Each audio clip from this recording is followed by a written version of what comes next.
y sobre todo trataré de contestar de una manera práctica. El propósito de la vida cristiana es ese, tener una vida, no es cumplir una religión, no es cumplir con un lugar, un día a la semana para decir ya cumplí con Dios. Realmente el propósito de Dios es darnos una vida, transformar nuestra vida. Y yo estoy seguro que cada uno de ustedes que está acá o que asiste a una reunión como estas, pues justamente lo que anda buscando es eso, que Dios les permita tener las herramientas para poder vivir una vida de acuerdo a su voluntad. Y bueno, espero que esta noche sea, como lo dije al principio, de mucha bendición para todos. Si alguien tiene alguna pregunta, me lo indica levantando su mano para que le hagan llegar el micrófono y puedan hacer la pregunta.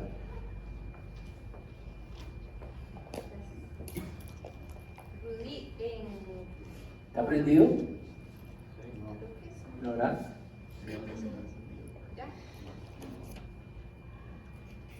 Claudio no sabe usarlo. Ya ves. En Colosenses 3:21 dice: padres, no exasperéis a vuestros hijos para que no se desalienten. Sí. ¿Me puedes explicar cómo no es eso? ¿Me puedes explicar eso? ¿Cómo no exasperar a un hijo? Ok, a ver, una de las responsabilidades que Dios nos da a los padres, a los que somos padres, pues obviamente es la vida de nuestros hijos, ¿no?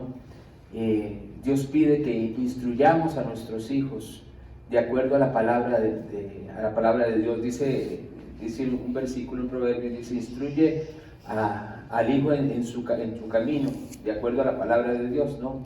Entonces, yo simplemente tengo que enseñarle a través de los principios cuáles son los límites, cuáles son las reglas, cuáles son las cosas que tú como mamá vas a establecer en la vida de ellos, ¿ok? Les vas a enseñar, por ejemplo, que hay consecuencias cuando hacen algo, cuando incumplen con algo que ya tú estableciste. Digamos, hay reglas en la casa, hay mandamientos. En la Biblia hay mandamientos, ¿verdad? Y la Biblia dice que hay consecuencias por incumplir los mandamientos. Bueno, entonces vas a poner los mandamientos en tu casa y vas a decir: ok, no se pasa esta línea, no puedes entrar a la cocina, por ejemplo, que fue algo que yo apliqué, ¿verdad? Para explicarle a mis hijos que habían zonas rojas o zonas de peligro. Entonces, recuerdo que desde bebés les pusimos por consejo, les pusimos una cinta en la entrada hacia la cocina para que él supiera que no podía pasar de ahí. Entonces, cada vez que él iba a intentar pasar, se le decía no, hasta que quedaba establecido de que él no podía pasar, ¿ok? Entonces, ya estás colocando ciertas reglas desde pequeñitos, ¿ok? Y ya cuando van creciendo, igual, el orden de su cuarto, sus responsabilidades son estas, las otras, ¿no? Entonces, ya tiene que estar claro. Pero yo puedo exasperar cuando yo empiezo a sobrecargar al niño con más cosas y le empiezo a exigir más cosas de las que ya están establecidas, o yo lo empiezo incluso a casi que amenazar que cuidado, haces esto, mira lo otro. Entonces empiezo a cargar al niño, más bien, ¿verdad? Entonces ahí puedo exasperar al chico, puedo hacer que, como se dice popularmente, lo puedo reventar, ¿no? Al tratar de ponerle una carga más de la que él puede sobrellevar. Entonces, es simplemente manejarse con ciertas reglas, saber que si él incumple alguna, pues tiene una consecuencia. También cuando ha hecho los méritos puede tener una recompensa también, ¿verdad? Igual que lo hace Dios con nosotros, exactamente igual, ¿verdad? Gracias. ¿Okay? ¿Y puedo hacer otro? Sí, claro. Es que, bueno, no sé dónde está ahorita, pero estaba leyendo y dice que está el bautizo de agua y el bautizo de fuego. Bautizo de fuego. Sí. He oído el bautizo del Espíritu Santo, que bueno, que en la Biblia fuego es sinónimo del Espíritu Santo. la va a buscar. Okay.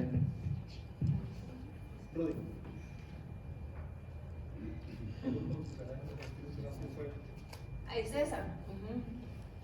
Dice, yo la verdad os bautizo en agua para arrepentimiento, pero el que viene tras mí, cuyo calzado ya no soy digno de llevar, es más poderoso que yo. Él os bautizará en Espíritu Santo y fuego.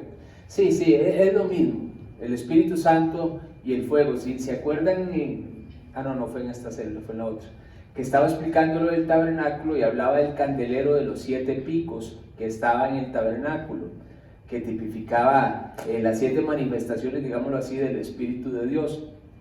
Entonces, fuego en la Biblia es sinónimo del Espíritu Santo, ¿ok? Ahí está hablando de que Juan el Bautista practicaba lo que se llamaba el bautismo por agua, ¿ok? Juan el Bautista tenía la misión de anunciar al Mesías que iba a venir, ¿ok? Él fue enviado adelante para anunciar, ¿ok? Para hablar de aquel que iba a venir un día. Por eso cuando Jesús, lo hemos estado estudiando acá en el Evangelio de Juan, cuando Jesús se revela y se hace conocer, ¿verdad? A ellos, y Juan lo ve, Juan dice, he ahí el Cordero de Dios que quita el pecado del mundo. Está diciendo, este es el que esperábamos, este es del que les he estado hablando. Ese no bautiza con agua, ese va a bautizar en Espíritu Santo y fuego, ¿ok? Pero se refiere a lo mismo. Una vez que una persona nace de nuevo, ¿ok? A través de la palabra de Dios y el Espíritu Santo, recibe, ¿ok? El bautismo del Espíritu de Dios, ¿ok? Eso es lo que va a suceder, eso es lo que va a pasar, ¿ok? Bien. Y aclaro nada más, el bautismo por agua era un ritual donde la persona hacía una manifestación pública de una decisión que había tomado en su interior, de la decisión que había tomado de seguir a Cristo, de renunciar a su vida pasada y determinarse a vivir para Cristo, ¿ok? Eso viene después de que la persona se convierte, y con cierto crecimiento ya esa persona ya no lucha con su pasado, ¿ok? Porque ya saben, al principio cuando una persona le entrega la vida a Jesús, está luchando con cosas de su pasado. Por ejemplo, dice, pero es malo ir a un bar, es malo tomar, es malo esto, es malo lo otro. Sigue luchando con su pasado, ¿verdad? Pero llega un momento en que nos convertimos en discípulos y ya empezamos a vivir para Cristo, y ya estamos determinados a seguir por ese camino, ¿ok? Y ya las luchas empiezan a ser no con mi pasado, sino con cómo seguir yo avanzando en mi vida cristiana, cómo seguir muriendo a mí mismo para poder seguir madurando en mi vida cristiana. Ahí es cuando la persona está preparada para tomar la decisión de bautizarse. El bautismo de la Biblia es una decisión que se toma racionalmente ya cuando la persona está grande. Jesús de hecho se bautizó a los 30 años. Se acercó a Juan el Bautista y le dijo que lo bautizara.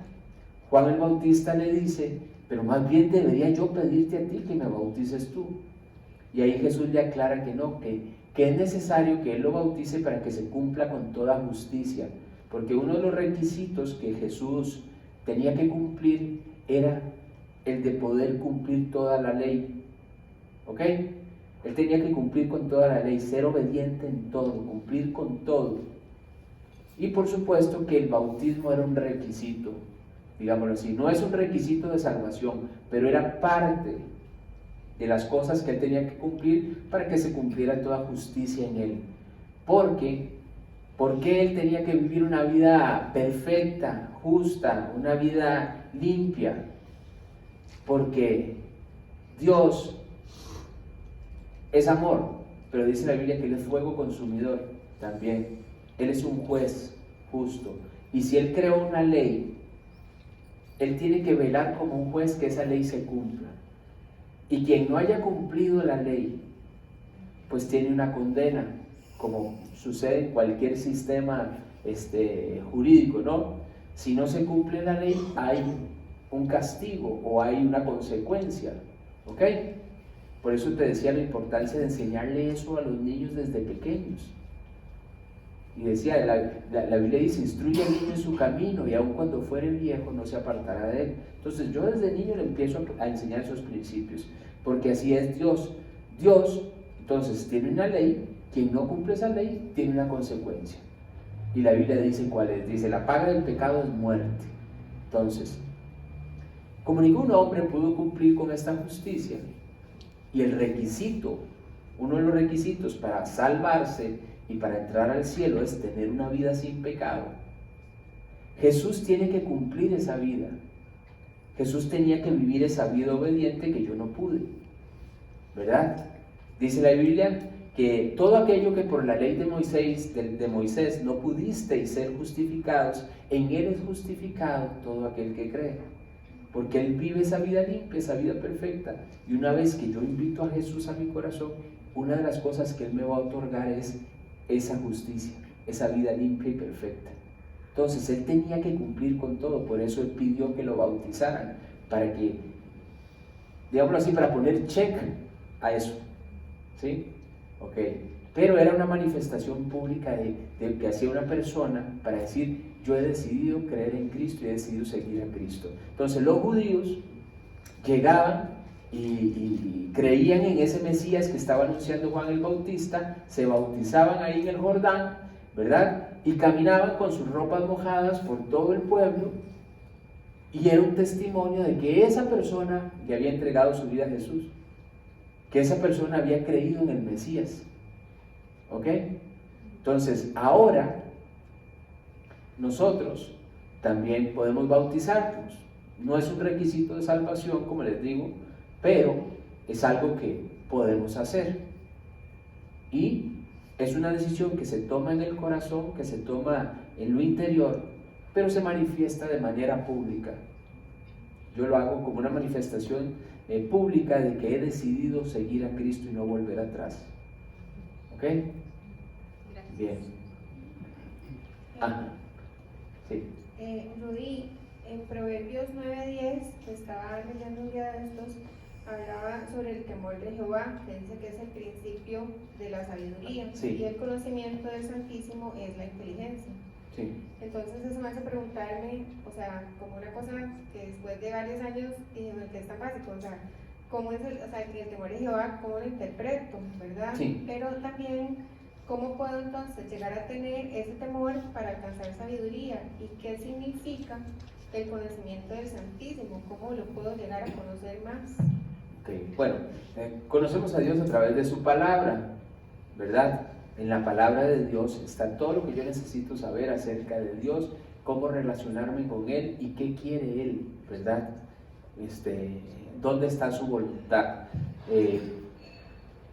Este término de la voluntad de Dios es algo que muchas personas ven como algo casi que intangible, como algo casi que ¿dónde se encuentra? Está en el aire, ¿verdad? ¿Y cuál será la voluntad de Dios? Pues Dios dejó expresa su voluntad en la palabra de Dios, justamente en las Escrituras, como la persona que antes de morir escribe un testamento para dejar expresa su voluntad. Pues Dios dejó un antiguo y un nuevo testamento, y ahí está su voluntad. Entonces todo lo que yo necesito saber está ahí en su palabra. Entonces, ¿qué es la sabiduría? La sabiduría es la correcta aplicación de los principios que están en la palabra. Cuando yo puedo aplicar los principios en la situación que estoy viviendo. Estoy viviendo una situación o tengo que tomar una decisión, yo tengo que juzgar la situación y saber cuál principio debo aplicar ahí. Entonces la sabiduría es la correcta aplicación de esos principios. ¿Ok? Así lo podríamos definir. Ahora, el temor a Jehová. El temor a Jehová es huir de todo aquello que es equivocado. Si Dios dijo, no hagas esto o haz esto, pues yo tengo que vivir. Si dice no hagas esto, tengo que vivir lejos de eso. Yo siempre le explico a mis hijos, o así se los expliqué. Ok, si hay una plancha caliente, hirviendo, y yo te digo, esa plancha está caliente, si la tocas, te quemas. ¿Qué se supone que debería ser una persona con inteligencia y que tiene temor a que le suceda eso, debería alejarse de la plancha, estar lo más lejos posible de la plancha, ¿cierto? Entonces, el temor a Jehová no es tener pánico de Dios, no es tener miedo a Dios, es saber que si Dios dice que eso es incorrecto o que hay una consecuencia por eso, yo debo alejarme de eso. ¿Ok? Dice la Biblia, ¿jugará el hombre con fuego sin que sus vestidos ardan? ¿O caminará el hombre sobre brasas sin que sus pies se quemen? ¿Verdad? La Biblia dice que Dios no puede ser burlado, que todo lo que el hombre sembrare, eso también segará, ¿verdad? Entonces, si alguien vive haciendo lo malo, tiene que estar seguro que va a cosechar una consecuencia de eso. Entonces, el temor a Jehová es decir, no, yo me voy a alejar de eso, me voy a alejar. Si Dios dice que eso está mal, si Dios dice no haga eso, yo me voy a alejar. Pero por naturaleza somos incapaces, no tenemos la capacidad para poder hacer eso. El hombre por naturaleza no puede vivir de esa manera. El temor a Jehová es algo que Dios mismo tiene que darnos. Y lo da una vez que yo le entrego mi vida a Jesús y se inicia esa relación con Él. Él va a suplir todas esas cosas. De Él va a venir la sabiduría, de Él vendrá el temor a Jehová a través de su Espíritu. De Él vendrá todo lo que yo necesito. Porque de manera natural el hombre siempre va a vivir totalmente antagónico a la voluntad de Dios. ¿Sí? Porque no puede. Dice la Biblia que el hombre no es señor de su camino, ni está en él el poder ordenar sus pasos. Él no puede vivir de acuerdo a la voluntad de Dios. La Biblia dice que los designios de la carne son enemistad contra Dios, porque no se puede sujetar a la ley de Dios, no pueden. Le es imposible al hombre. ¿Ok? Entonces, el temor a Jehová es eso, vivir lejos. Sí, a ver, cuando Dios dio el primer mandamiento, cuando creó al hombre y dio el primer mandamiento, había un solo mandamiento: no coman de ese árbol, del fruto de ese árbol, del árbol del bien y el mal, ¿no? No coman de ese árbol. Tienen todos los demás, simplemente de ese no. ¿Ok? Si hubiese habido temor, vivo lejos del árbol, lo más lejos. Pero Eva seguramente caminaba, rondaba el arbolito, lo volvía a ver, veía el fruto del árbol y decía, ¿por qué será que Dios no quiere? Y el diablo, que es padre de mentira, que es engañador, ¿verdad? Aparece en forma de serpiente y empieza un acercamiento con Eva, y Eva cae en la trampa de entrar de tú a tú, cara a cara con Satanás en una conversación. Y el diablo es súper astuto, es un ser muchísimo más inteligente que nosotros, una capacidad muy superior de inteligencia. Es tan inteligente y es tan astuto, leía en un estudio, que convenció a una tercera parte de los ángeles para que se fueran tras de él, porque él era un ángel, lucero, era un ángel, era el encargado del grupo de alabanza del cielo. Y seguramente en algún momento, cuando estaba en el cielo y él todavía era un ángel hermoso, porque la Biblia así lo dice, ¿ok? Seguramente él se quedó viendo cómo alababan y adoraban a Dios, y en un momento él codició el lugar de Dios, él quiso ser como Dios. ¿Ok? Y eso fue lo que hizo que él fuera expulsado, porque no se arrepintió, sino que se justificó, no estuvo dispuesto a acogerse al arrepentimiento, y convenció a una tercera parte de los ángeles, que eso es lo que se llaman los ángeles caídos, que son los demonios, que es todo este mundo espiritual que gobierna el mundo, que nosotros no podemos ver, pero vemos cómo actúa, ¿ok? Entonces, imagínate la astucia de ese ser, la inteligencia. Y tras de eso creó un mundo, esta estructura llamada mundo, que está basada en la codicia, la avaricia y la maldad, donde predominan valores totalmente contrarios a los de la Biblia. Y entonces el hombre es fácilmente seducido por todas estas cosas. Entonces ya traemos esa naturaleza, además, porque el hombre nace con ese pecado, con esa naturaleza de pecado. Entonces eso lo hace esclavo de todo lo equivocado. Por eso es que el hombre no puede contra eso. No puede. Por más que el hombre quiere cambiar, no puede. Es imposible para él.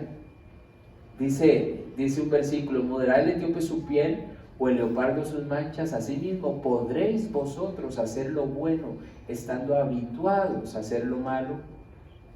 Es imposible que podamos hacer lo bueno. Tiene que Cristo entrar al corazón, salvar, perdonar e iniciar el trabajo de transformar nuestra vida. Y Él empieza a transformar nuestra vida. Y empieza a darnos una vida nueva. Yo no sé, hay muchas personas que tal vez dicen, vuelven a ver atrás a sus vidas y a lo mejor dicen, ¿cuántas cosas hubiera hecho diferente? O hay remordimiento de cosas que hicieron o que pasaron y quisieran poder tener otra oportunidad, tener otra vida, digámoslo así. Pues sí existe esa posibilidad. Es cuando la persona nace de nuevo. La Biblia habla de ese concepto, nacer de nuevo. Por eso un nuevo nacimiento espiritual, que hoy vamos a ver un poquito de ese tema, porque estamos estudiando el Evangelio de Juan, y hoy justamente vamos a hacer la primera introducción al capítulo 3 de Juan, donde se habla la historia de aquel hombre llamado Nicodemo, que tiene un encuentro con Jesús, y Jesús le dice: Nicodemo, te es necesario nacer de nuevo. Y explica en qué consiste ese nuevo nacimiento. ¿Ok? Bien. Acá hay otra pregunta.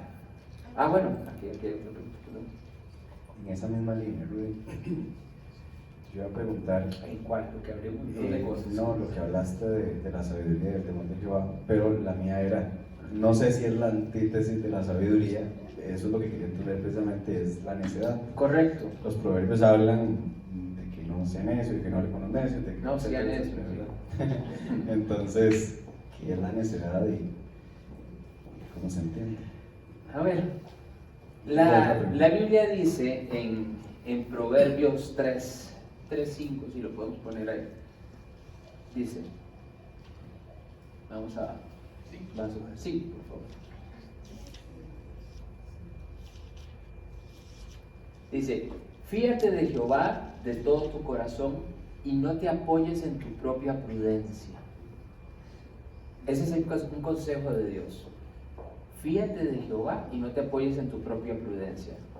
Fiarse de Jehová es querer vivir de acuerdo a lo que Él dice, ¿verdad? Si Él dice, no hagas esto, el sabio, el entendido, ¿ok?, va a vivir de acuerdo a eso que Dios dice. Pero el que se apoya en su propia prudencia va a cuestionar y va a decir, no, a mí me parece que debería ser por este otro lado. Entonces ya cae en necedad, porque vive contrario a lo que Dios dice. Si queremos definir la necedad en una palabra, desobediencia. Querer vivir por mi propia prudencia, querer fiarme de mis propios razonamientos. Yo no sé ustedes, pero yo acepté a Cristo cuando tenía 33 años. Y esos 33 años de vivir gobernando yo mi propia vida, siendo yo el que decidía qué hacer y qué no hacer, me bastaron para descubrir que era experto en equivocarme y que era experto en tomar malas decisiones. Cuando empecé a estudiar la Biblia vine a entender por qué. Claro, la Biblia dice que los designios de la carne son enemistad contra Dios, ¿verdad? Entonces, sigamos leyendo ahí el que sigue, 6. Dice, reconócelo en todos tus caminos y Él enderezará tus veredas. Entonces, el consejo de Dios es que yo no me fíe en mis propios razonamientos, en mi propia prudencia, en lo que a mí me parece bien o me parece mal. No, yo tengo que tener claro que yo no puedo, yo no tengo la capacidad. La Biblia dice, repito, que el hombre no es señor de su camino ni está en él el poder ordenar sus pasos. No puede, ¿verdad? Entonces, el necio insiste en que él sí puede.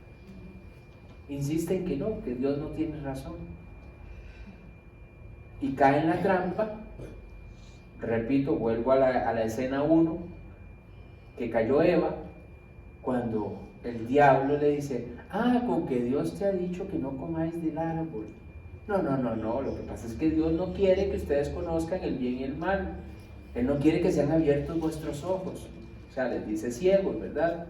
Y no quieren que ustedes sean como Él.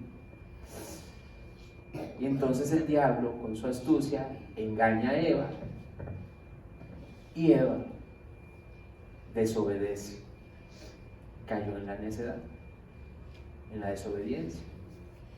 Fue prudente en sus propios razonamientos porque escuchó los argumentos, argumentó con el Satanás y dijo, mira, sí, puede ser, vamos a probar. Y así, y el diablo usa la misma estrategia. Le dice, el diablo le dice a las jovencitas y a los jóvenes también, porque no es un asunto de género, ¿verdad? Dice, con que el diablo os ha dicho que tenés que esperar hasta el matrimonio para esto. No, lo que pasa es que el diablo no quiere que usted disfrute de esto. No quiere que usted pruebe esto, porque esto la va a hacer feliz, o esto lo va a hacer feliz. Y ahí el joven empieza a tomar malas decisiones. Es la misma estrategia, exactamente la misma. Y le ha funcionado. Y de esta manera toma las vidas de los hombres como si fueran tubos de ensayo y va desechando y desechando. Ahora que venía para acá, venía con Kevin, y yo veo una bolsa así que está como en la acera, como de basura. Y en eso veo que se mueve la bolsa. Y digo, Kevin, ahí hay una persona. O sea, estaba envuelta ahí como en un saco, parecía como algo ahí tirado. Y había un ser humano ahí. Eso es lo que hace el diablo. Destruye la vida de los hombres. Pero no necesariamente las va a destruir por medio de vicios o de drogas. ¿No? Puede destruirla simplemente, puede ser una persona con toda la preparación del mundo, una persona con toda la capacidad intelectual del mundo. Simplemente el diablo pone un pecado muy particular, que es el orgullo, y le hace creer a la persona que él es bueno, que él se puede salvar porque él ha hecho cosas buenas. Le hace creer al hombre que él tiene algo de capacidad, que él tiene algo de sabiduría para saber cómo vivir lejos de Dios. Y entonces el hombre sigue gobernando su propia vida, y si muere en esa condición, el diablo logró su cometido, porque hizo todo lo posible para que ese hombre no conociera la verdadera prudencia, no conociera el verdadero camino, que es el que Dios establece en su palabra, y a través de ella Dios le hace saber al hombre cómo salvarse, cómo ser perdonado y cómo obtener una vida nueva, donde Dios va a empezar a transformar su vida, donde Dios va a empezar a darle a la persona una vida nueva, empezar a ordenar sus pensamientos, empezar a darle una perspectiva correcta de la vida, empezar a ordenar sus pasos. Yo recuerdo que cuando yo le entregué mi vida a Cristo, yo de repente pensaba diferente en muchas cosas que antes tenía otra perspectiva. Cosas que antes no me molestaban, de repente me empezaron a molestar. Por ejemplo, yo hablaba muy mal, decía muchas malas palabras. De repente me molestaba decir malas palabras. Y me molestaba oír a otros decir malas palabras. De repente cometía algún error y me sentía mal.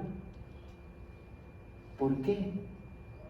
Porque nacer de nuevo es que Cristo entra a morar a nuestra vida, en que nos volvemos uno con Él, entramos en una comunión tal de que Él se hace parte de nuestra vida. Y por supuesto, ahora me molestan las cosas que a Él también le molestan. Ahora veo las cosas de alguna manera como Él las ve. Y entre mayor sea mi comunión con Él, pues por supuesto, más va a ser esa similitud en cómo Él ve la vida, en cómo Él ve las cosas, en cómo Él ve el pecado. Hay que orarle a Dios para que nos permita ver el pecado como Él lo ve, como Él lo ve. La Biblia dice que Dios aborrece el pecado, que Él abomina el pecado, que Él no tiene comunión con el pecado.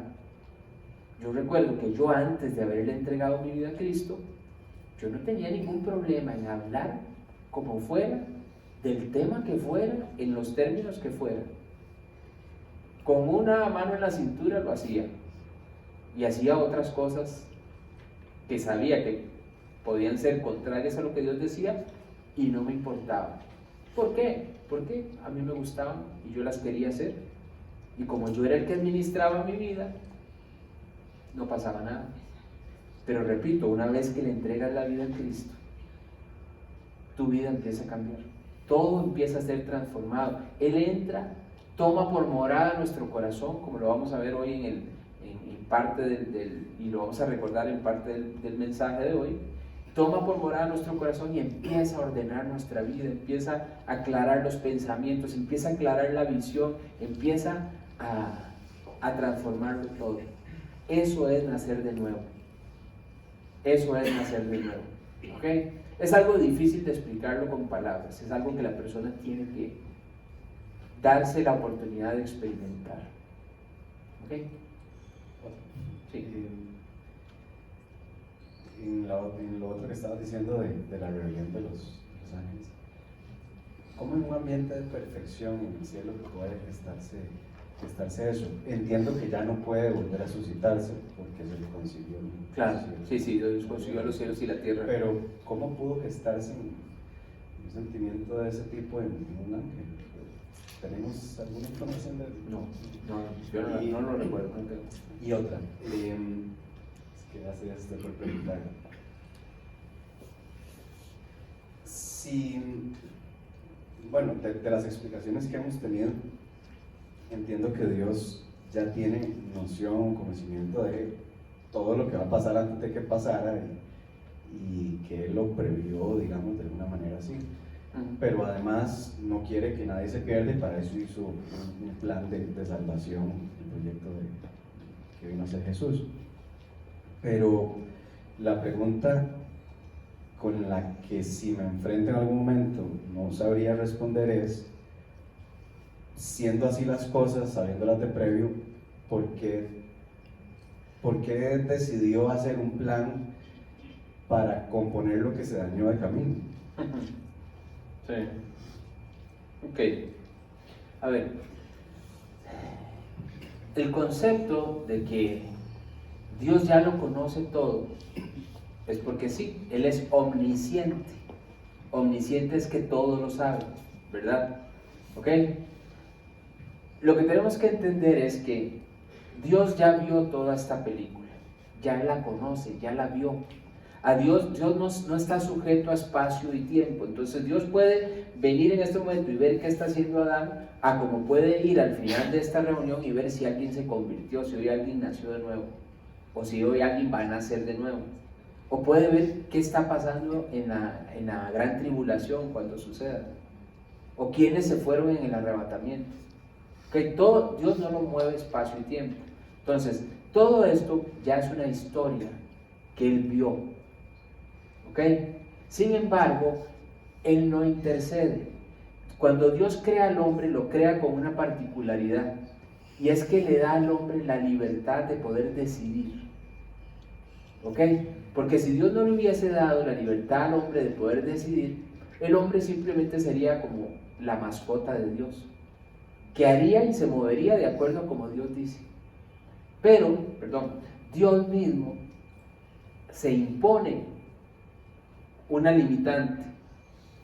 Cuando en Apocalipsis 3:20 Jesús dice: he aquí yo estoy a la puerta y llamo. Y dice: si alguno oye mi voz y abre la puerta, yo entraré. Pero pone al hombre a decidir si abre la puerta o no la abre. Él llega hasta la puerta.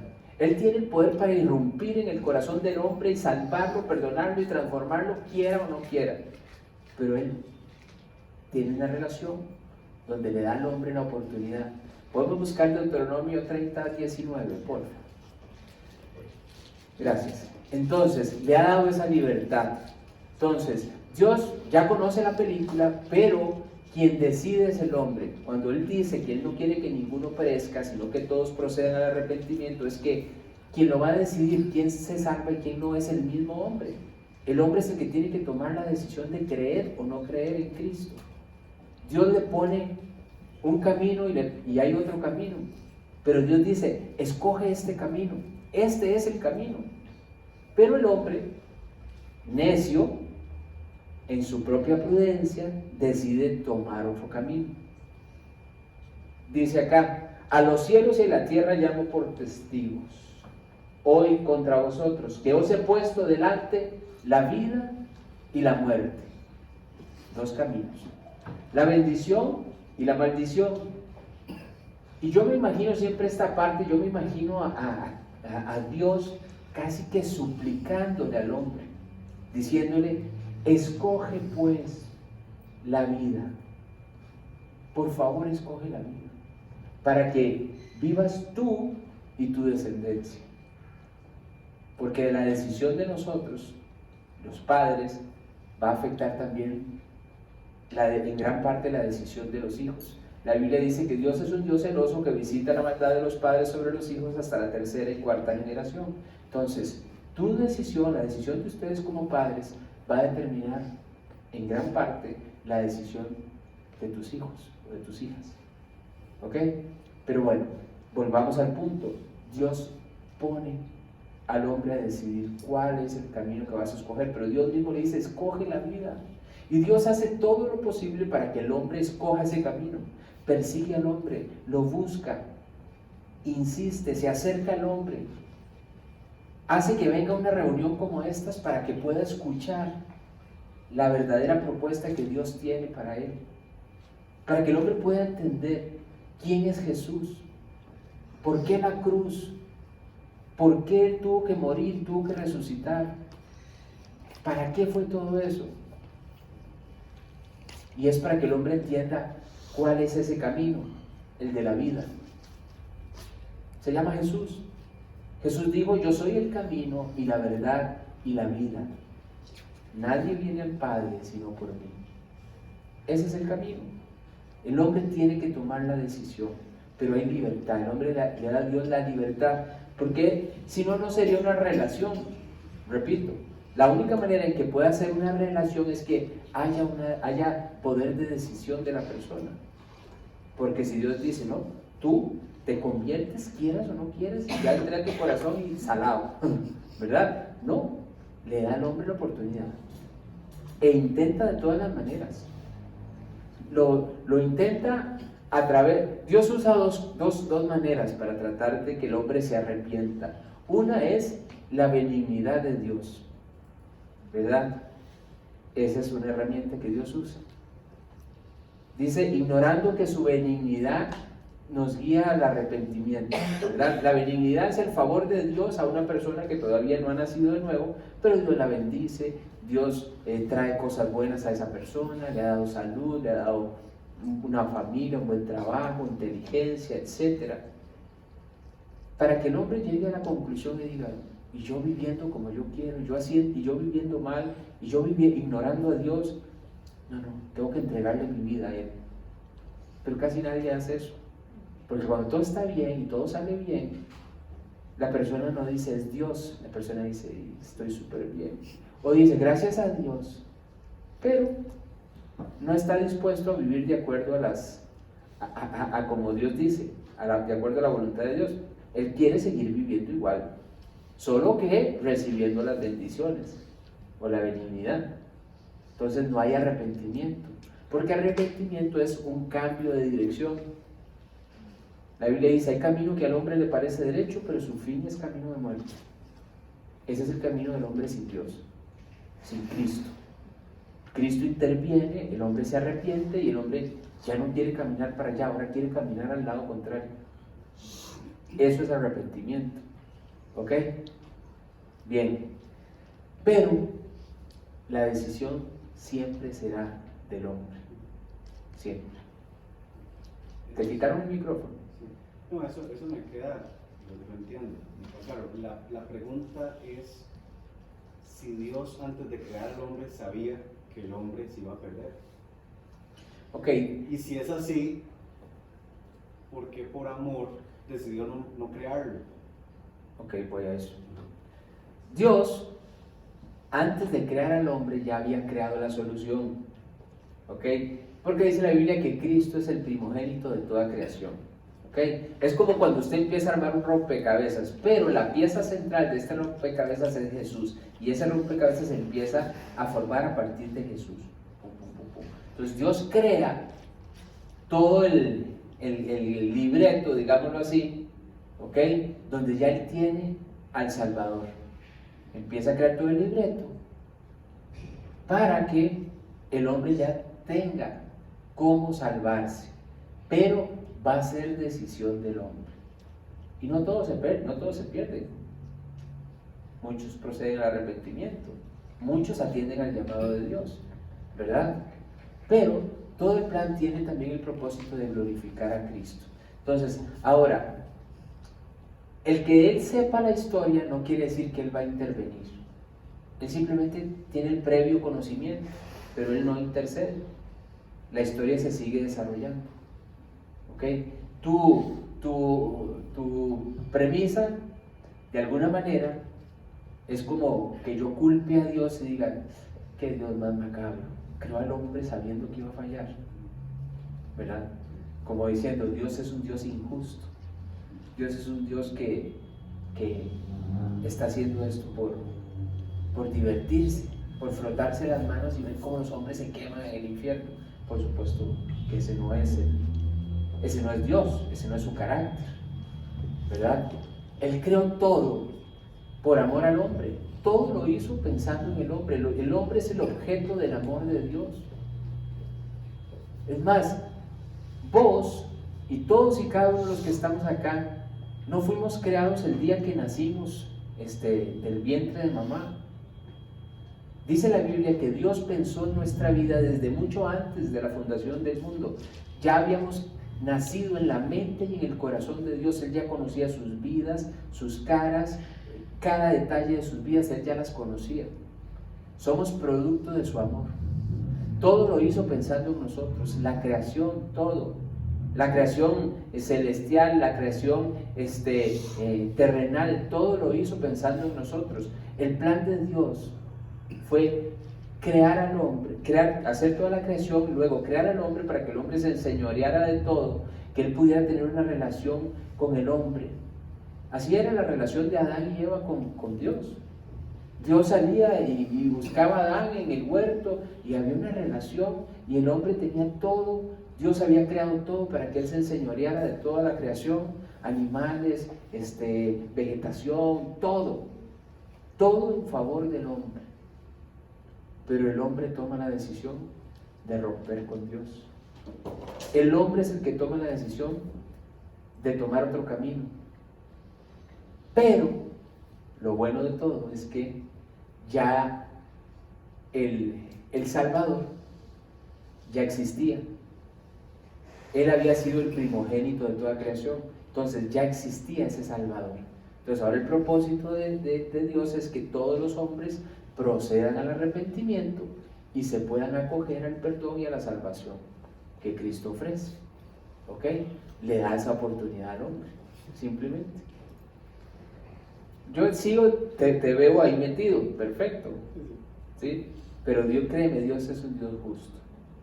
Dios, O sea, no, de alguna manera tengo como esa incógnita que... el aire está apagado, ¿verdad? Yo siento calor. ¿Ustedes sienten calor? No. ¿Sí? Alguien dice sí, otros dicen no. Siempre es así. Los del sí y los del no. Yo lo pienso así, digamos, gracias a Dios me ha dado luz para poder estar en una posición en donde lo que quiero es poder responder esa pregunta cuando me toque a mí responderla. Pero lo que entiendo, o por lo menos como lo sigo viendo es, pues creó algo que se sabía que iba a estar descompuesto de alguna manera o mal, Pero Dios no porque el hombre iba a fallar. Dios no lo creó mal. No lo creó mal, pero él sabía que iba a estar mal. Ok, él conoce pero no interviene. Ok, él ya vio la película, él no lo creó imperfecto. No, yo sé Ok. que no, pero él Dios- sabía que iba para la imperfección. No, a ver, él lo crea perfecto. ¿Ok? Y su plan es perfecto. El hombre es el que después decide romper con Dios. Dios no creó el mal. ¿Por qué existe el mal? Es la ausencia del bien que Dios creó. ¿Por qué existen las tinieblas? Es la ausencia de luz, porque Dios creó la luz. Dios dijo, hágase la luz, ¿verdad? Entonces Dios no provocó eso. Entonces, a quien yo le debo atribuir el delito o el atentado no es a Dios, es el hombre el que decidió vivir mal. Dios siempre creó al hombre y pensó en el hombre en amor, siempre. Como te digo, desde antes, dice la Biblia, de que naciéramos, ya existíamos en la mente y en el corazón de Dios, somos producto de su amor.